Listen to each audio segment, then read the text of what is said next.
తెలంగాణ రాష్ట్రంలో నిన్న నేను బెస్ట్ ఎగ్జాంపుల్ చెప్తాను. మహారాష్ట్రలో ఎన్నికలు జరిగినాయి. 29 కార్పొరేషన్స్ ఎన్నికలు జరిగినాయి. 25 బీజేపీ, శివసేన, బీజేపీ అఖండ విజయం సాధించింది. 25 కార్పొరేషన్లో బీజేపీ మేయర్ అవుతాడు, ఇంక్లూడింగ్ బాంబే మున్సిపల్ కార్పొరేషన్. అది ఆల్మోస్ట్ మహారాష్ట్రలో అట్లీస్ట్ 1/3. హైదరాబాద్ వదిలిపెడితే నెక్స్ట్ 1/3 ఎలక్షన్ జరగబోతున్నాయి. నేను దాన్ని ఎందుకు పోలుస్తున్నా అంటే సర్పంచ్ ఎలక్షన్స్ లో కాంగ్రెస్ బీజేపీ స్ట్రైకింగ్ రేట్ మహారాష్ట్రలో 90% ఇంచుమించు, ఆల్మోస్ట్ 90%. అదే Congress party striking rate sarpanch elections, గుర్తులేని ఎలక్షన్స్ లో కార్యకర్తలు గెలిచారని చెప్పుకుంటున్నటువంటి ఎలక్షన్స్ లో వాళ్ళు క్లెయిమ్ చేస్తున్నారు, వాళ్ళు మా గెలిచినంత మా వాళ్ళు అని చెప్పుకుంటున్న ఎలక్షన్స్ లో కూడా వాళ్ళకి 60 నుంచి 65% దాటలే. అదంతా ఇంకో అటు తీసేస్తే 40-45% కంటే ఎక్కువ లేదు.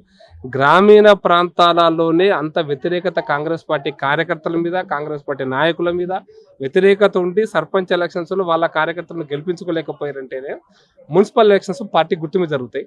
కాబట్టి ఖచ్చితంగా పార్టీ గుర్తు మీద జరుగుతున్నప్పుడు కాంగ్రెస్ మీద విపరీతమైన వ్యతిరేకత ఉంది. ఆ వ్యతిరేకతను బీఆర్ఎస్ కు పోకుండా మనం ఎన్కరేజ్ చేసుకోవడం కోసం ఎంత గట్టిగా ప్రయత్నం చేస్తే అంత ఎక్కువ మనం మున్సిపల్ కార్పొరేషన్ గెలవగలుగుతాం. తెలంగాణ ఇప్పుడున్నటువంటి పరిస్థితుల్లో డెమోగ్రఫిక్ సిచ్యువేషన్స్ ఉన్న పరిస్థితులుగా తీస్తే ఈరోజు ప్రాక్టికల్ గా మనం లెక్కల ప్రకారం ఎన్ని చెప్పినా ప్రాక్టికల్ ఈ రోజున 50 నుంచి 55% మంది తెలంగాణ ప్రజలు పట్టణ ప్రాంతాల్లో ఉన్నారు, ఎక్కువ మంది. కాబట్టి తెలంగాణ ఈ రోజున పట్టణీకరణ జరుగుతుంది ఇంచుమించుగా. కాబట్టి అధిక శాతం మంది పట్టణంలో ఉండేటువంటి ఈ ఎలక్షన్స్ లో ఖచ్చితంగా బీజేపీ గెలవడం అనేది చాలా అత్యవసరం. ఎందుకంటే దీని తర్వాత జరగబోయేటువంటి ఎంపీటీసీ, జడ్పీటీసీలు సర్పంచ్ లాగానే ఉండిండొచ్చు కొంచెం అటు ఇటుగా. దాని తర్వాత వచ్చేవి అసెంబ్లీ ఎలక్షన్స్. కాబట్టి అసెంబ్లీ ఎలక్షన్స్ లో కాంగ్రెస్ ప్రత్యామ్నాయంగా ఎదగటం కోసం బీజేపీకి ఇది అవకాశం.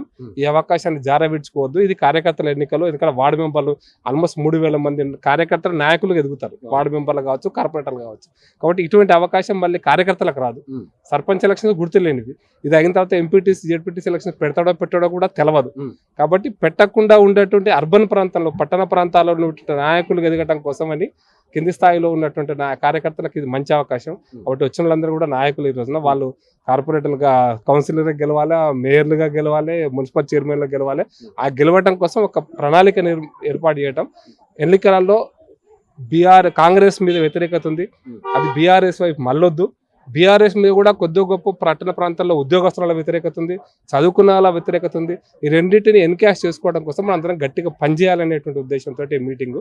కాబట్టి ఎన్నికలలో మేము నమ్ముతున్నాం ఏంటంటే 117 మున్సిపాలిటీల్లో మెజారిటీ మున్సిపాలిటీలు గెలుస్తారన్న ఆశాభావంతో ఈ కార్యక్రమం పెట్టడం. సార్, మీరు మహారాష్ట్ర ఎగ్జాంపుల్ ఇస్తారు. మహారాష్ట్రలో ఎంఐఎం పార్టీ కూడా చాలా చెప్పుకోదగ్గ సీట్స్ గెలిచింది, ఏం చెప్తారు?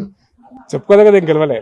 బాంబేలో 4-5 గెలిచింది, బాంబేలో 4-5 గెలిచింది. కన్సాలిడేట్ అవుతుంది, కరెక్ట్. అది లాతూర్లో కూడా గెలిచినారు, దాని తర్వాత అమరావతిలో కొన్ని గెలిచినారు, పర్బనీలో కొన్ని గెలిచినారు. ఎస్, వాళ్ళు కొంత గెలిచిన వాడు గతంలో వాడు మున్సిపల్ మేయర్ కూడా ఇచ్చారు. అంతేందుకు మహారాష్ట్రలోకి ఎంపీ ఉన్నాడు. మనం తక్కువ అంచనా వేయద్దు, 2 ఎమ్మెల్యేలు కూడా ఉన్నారు అక్కడ.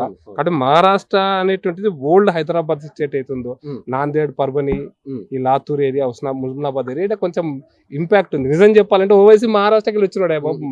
అసలు ఓవైసీ ఆరిజినే మహారాష్ట్ర. కాబట్టి వాళ్ళ ఆరిజిన్, ఈవెన్ కాసిం రాజు పార్టీ, ఎంఐఎం పార్టీ పెట్టినటువంటి కాసిం రాజు ఆరిజినే నాందేడ్ దగ్గర. కాబట్టి వాళ్ళ పార్టీ అక్కడ ఉన్నది.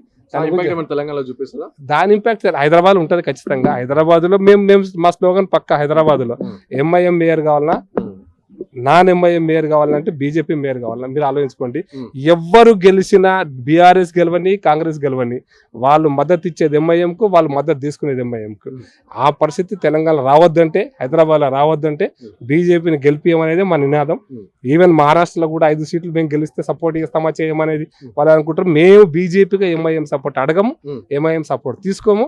ఎంఐఎం పార్టీతో ప్రత్యక్షంగా కానీ పరోక్షంగా కానీ ఏ రూపంలో కూడా పొత్తుండదని మాత్రం చెప్పదలుచుకోండి. ఇంకోటి రీసెంట్ గా అంటే రెగ్యులర్ చూస్తున్నాం, గుళ్ళ పైన దాడులు జరుగుతున్నాయి. దానికి ఓవైసీ మన ప్రెస్ మీట్ పెట్టి, సో ఆర్ఎస్ఎస్ ఇప్పుడు నెక్స్ట్ ఎలక్షన్స్ వచ్చినాయి కాబట్టి ఆర్ఎస్ఎస్ గుండాలు కొంతమంది ఇవన్నీ చర్యలు చేస్తారు. సో దీనిపైన పోలీస్ అధికారులు యాక్షన్ తీసుకోవాలని దాన్ని చెప్తారు, ఏం చెప్తారు? ఓవైసీకి చదవచ్చా చదవదా తెలియదు. నేను ఓవైసీ స్టేట్మెంట్ ఒకటే రకంగా చూస్తాను, ఆయన ముస్లిం ద్రోహి అంట ఒక రకంగా. ఎందుకంటే ప్రతి ఇష్యూని రాజకీయం చేసి మతం కోణంలో రాజకీయం చేయడం వల్ల ముస్లిం ప్రజలకు ఒరిగేది ఏం లేదు. కాబట్టి ముస్లిం సోదరులారా ఓవైసీని ముందు రాజకీయాల నుంచి తరిమి కొట్టిండని చెప్పదలుచుకున్నాను. తరిమి కొడితేనే ముస్లింలకు సంక్షేమం ఉంటుంది, ముస్లింల అభివృద్ధి ఉంటుంది. మతానికి రాజకీయాలకు ముడిపెట్టేటువంటి ప్రయత్నం చేయొద్దు. వాళ్ళ పార్టీ ఈ ప్రయత్నం చేస్తుంది. గుళ్ళ మీద దాడులు జరిగితే నిజంగా నిబద్ధత ఉంటే ఓవైసీకి దాన్ని ఖండించాలి. ఎవరైతే అటువంటి సంఘటనలకు పాల్పడుతున్నారో వాళ్ళని వెంటనే అరెస్ట్ చేయమని డిమాండ్ చేయాలి. నీకు సఖ్యత ఉంది, నీ సహకరించే పార్టీ కాంగ్రెస్ పార్టీ, నువ్వు సీఎంని కలువు, సీఎంని కలిసి నువ్వు చెప్పు, సీఎం కలిసి రిప్రజెంటేషన్ ఎవడైతే ఇటువంటి పని చేస్తుండో వాడిని వెంటనే అరెస్ట్ చేయి, వాడిని శిక్షపడేట చూడమని చెప్పు. అంతే తప్పిస్తే వాళ్ళు ఆర్ఎస్ఎస్ చేస్తుందా, మళ్ళీ ఆర్ఎస్ఎస్ మీదకి ఎందుకు వచ్చింది?